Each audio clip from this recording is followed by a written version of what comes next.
Hello everyone! Mga guys, mga Lodi! Welcome to my vlogs, Mommy G Vlogs! Andito po kami ngayon sa Mahabang Parang at dumiretso po kami ng sitio, labahan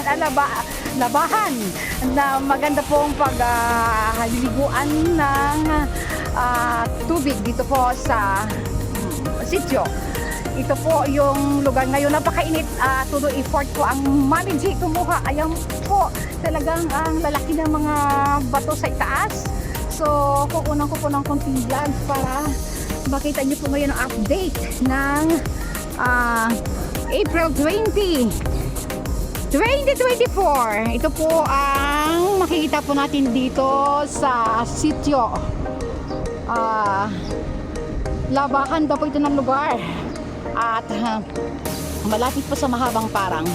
Tuyong-tuyo na po ang batis. Dati po medyo po mataas itong tubig dito at yung mataas na yon na umaagos sa tubig ay wala na rin umaagos. Dati po ang lakas ng agos doon ng tubig na yon na batis. Ngayon po wala na. Ayan po ang mga kasama ko po at maliligo po kami ngayon dito sa lugar na to ng sitio. Yan po.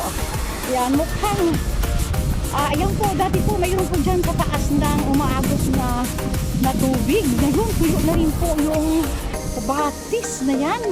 Yung agos ng bundok. Ayan. Gail, parang wala na agos dyan, oh. Tuyo na rin. Mayroon talagang sa sobra siguro po ang init, mga Lodi. At wala na rin umagos dito sa taas ng po. Ayun ayun doon. Ayun doon sa taas na yun. Wala nang agos. Ayan na mga Lods. Wala nang tubig yung batis. Ayun. Batis yung bundok ngayon. Dati mayroon pong maagos dyan. Yun, wala na rin. Natuyo na rin po talaga. Sa sobra ang init. Ito po yung update ngayon ng Mami G. Ayan po mga guys. Ito pong anong lugar na? Anong lugar ito, Gail? Angono po ito. Yung po, kataas po doon. So, hindi pa rin nakatapos mga guys, mga Lodi, ang ginagawa itong proyekto. So, kung ano man po ang project dito ay hindi po namin alam. Kinukuhaan ng mga pang-simento itong lugar na ito. So, ito po ang makikita natin dito mga guys. Ayan. So, ito naman po ang pinaka-unique na isang place na paliguan na makikita nyo po at matatagpuan po nyo dito sa lugar na to ng Sitio Labahan.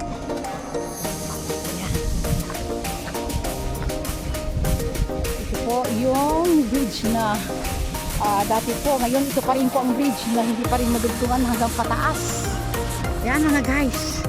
So, ang Mami G, kinuhaan ko po ngayon ng konting vlog para ang update ko po ngayong April 20, 2024. Yan po. So, ito naman ang kakaiba po mga Lodi. Dahil pagpasok niyo po dito ay may sikretong small place na paliguan na galing po sa bundok ang tubig. Talagang live na live. So walang halong chemical or formalin. Ay, formalin, mali pala. Ano ba yun? Formalin. Ayan. Ito, makikita natin pagpasok mo dito. Hello po. Good morning, Doggy. Ang daming alaga ni Madam O. Ayan po. Ayan. Ang dami na naman mga Doggy ngayon. Dati po napakarami po talaga. Hello, Doggy. Ayan po. Ayan. So, ayan po. Nakikita natin mga guys. Ang simple na paliguan. Ayan. Nakakatuwa po. Ayan. Ayan po. Kung kayo po mga guys, mamamasyal po dito makikita nyo po ito. Small place dito na sikreto, pero galing bundok po ang tubig. Yan, kaya Ang ganda pong maligo. Yan, small place. Ito lang ang kanilang paliguang maliit. Yan po ang rice. Alright. Akan nyo na isang mita o sandaan na yun o. Ayan. Lagyan ko yung mita dyan o. So, ayan mga guys. Tagal ba tayo? Alright. Ngayon, hanggang sa muli ang vlogs ng Mami G. Update po kayo sa mga susunod kong vlog. Okay, thank you and God bless everyone. Mga guys, hanggang sa muli po ang update ng Mami G. Happy Saturday.